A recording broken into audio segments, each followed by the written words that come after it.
people of Rivers State. As we all know, the next round of presidential and National Assembly general elections has been fixed for this Saturday, 16th of February 2019, while the governorship and state houses of assembly general elections will come up on the 2nd of March 2019. Despite the pervasive skepticism, the federal government and the Independent National Electoral Commission, INEC, have repeatedly assured Nigerians and the international community that these elections will be free, fair, and credible. This is the outcome we all expect as Nigerians. We therefore hope that the federal government and INEC would fulfill its much flaunted promise by conducting free, fair, and credible elections across the country. As I have repeatedly said,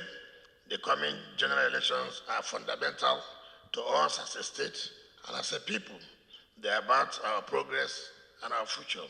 They are about the hopes and aspirations of the present and future generations. As a state, we have wandered in the wilderness of hopelessness and despair for the last 4 years, and these elections have presented the golden opportunity for us to be liberated from the shackles of neglect and place our country and our state on the path to meaningful peace, security, and progress. I therefore urge all eligible voters in the state to come out and vote on the 16th of February 2019 and 2nd of March 2019 for the candidates and parties of their choice. Clearly, freely exercising our right to vote is a God-ordained task we cannot deny ourselves for us to avoid the stagnation, pains, and tensions of the last horrific 4 years. God loves us as a state, and we must not fail to thank Him for the violence-free political campaigns as well as the prevailing peace in the state, which must be sustained to advance our collective security and progress. I wish to remind us once again that we are one people with a common destiny. We may belong to different political parties, but there's no other state we can call our home except Rivers State. It is therefore incumbent on us as leaders and followers, irrespective of political or other affiliations, to continue to work together in brotherhood to build and advance the progress and prosperity of our state and our people with all sense of responsibility and commitment. Against this backdrop, we are worried by the repeated infantile threats by the APC, and in particular, the Director General of the APC Presidential Campaign Council, who is the Minister of Transportation, at the last Tuesday's APC Presidential Campaign to unleash needless violence on the state during the general elections. Having woefully failed to foist his business partner and political godson on the state, the Minister of Transportation would rather have the state destroyed than to allow the people to exercise their franchise by electing leaders of their choice from among the political parties and candidates that have been cleared by INEC to contest the general elections in the state. Consequently, credible intelligence has linked the Minister of Transportation and his cohorts and the factionalized APC to prevent the peaceful conduct of the general elections in Rivers State with the support of some unpatriotic military and police officers. The security officers have been detailed to provide effective covert and overt operational covers for the Ministry of Transportation, armed militants and thugs clad in military camouflage and fake police uniforms to bomb INEC offices, cut away or destroy voting materials at registration area centers, and disrupt the voting processes across the state on a scale that will force INEC to abruptly call off the elections on grounds of insecurity. Several HELOC vehicles, painted in military colors, and gunboats donated by the Executive Director Technical of Nigerian POS Authority, Honorable Secretary Davis, have already been handed over to the militants to aid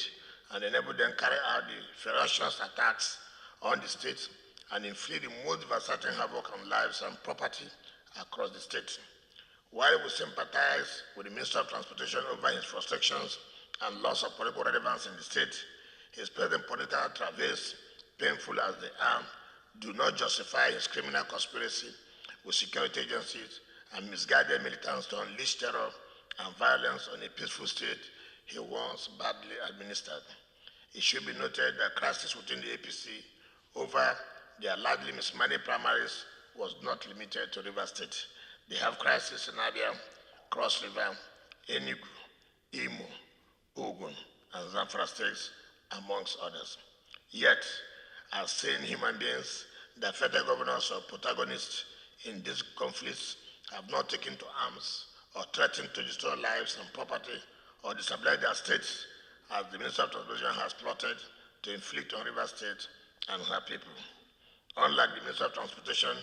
these other personalities recognize the fact that the lingering disagreements are about internal maneuverings for control of the APC state structures and candidates for the general elections, which has nothing whatsoever to do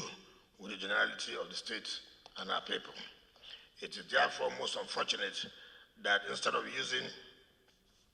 the internal party mechanisms to settle the festering crisis before it was too late, the Minister of Transportation chose to act with impunity and is now haunted by the unpleasant outcomes of his arrogance and disdain for due process. Even at that, the Supreme Court has spoken, and the only rational path left for the Minister of Transportation is to recognize the fact that justice has prevailed over impunity. He should therefore be politically matured enough to accept the consistent decisions of the courts in good faith, eat the humble pie, put his severely broken political enclave in order, and prepare for the next general elections. There's no doubt that River State is peaceful and ready for the general elections, and nothing should be done by any person or group of persons, agencies, or institutions to upset the prevailing peace and set the state on fire, with their consequences of unknown scale and magnitude, given the strategic position of the state in the economic sustenance of our country. I wish to therefore appeal to the conscience of the Minister of Transportation to stop stoking the drumbeats of violence and allow the prevailing peace to continue in our dear River State. At this point, let me remind us that these are strange and tempting times in our political experience that call for utmost vigilance and maturity in our response to the wakeful provocation from the APC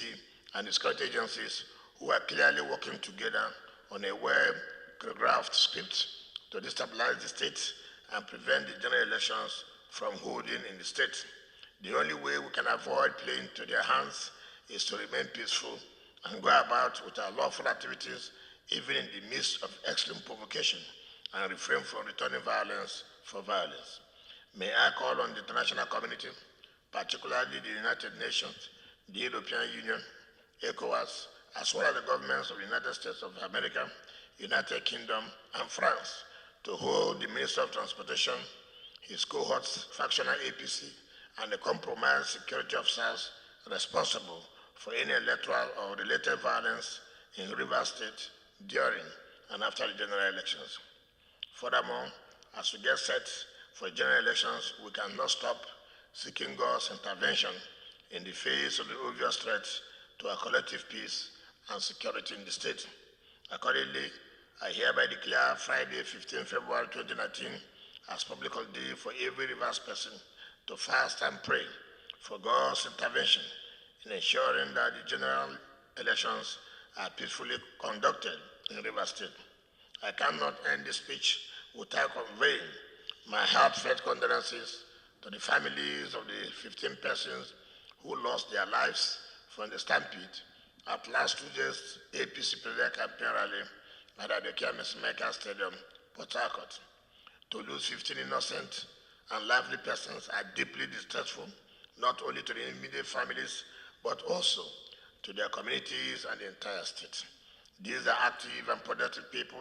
who still have a lot to offer to the well-being of their families and the progress of our state.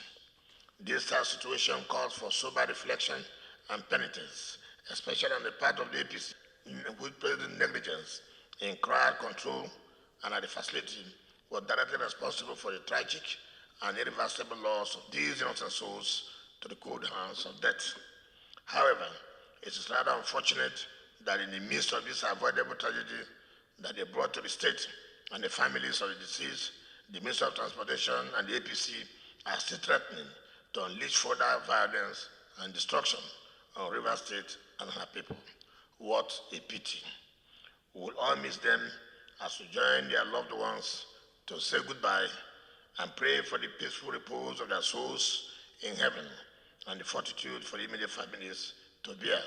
the irreparable loss. Finally, I wish to thank the people of Rivers State again for your prayers, support, and cooperation since we took over the levers of governance. Thank you, and God bless Rivers State.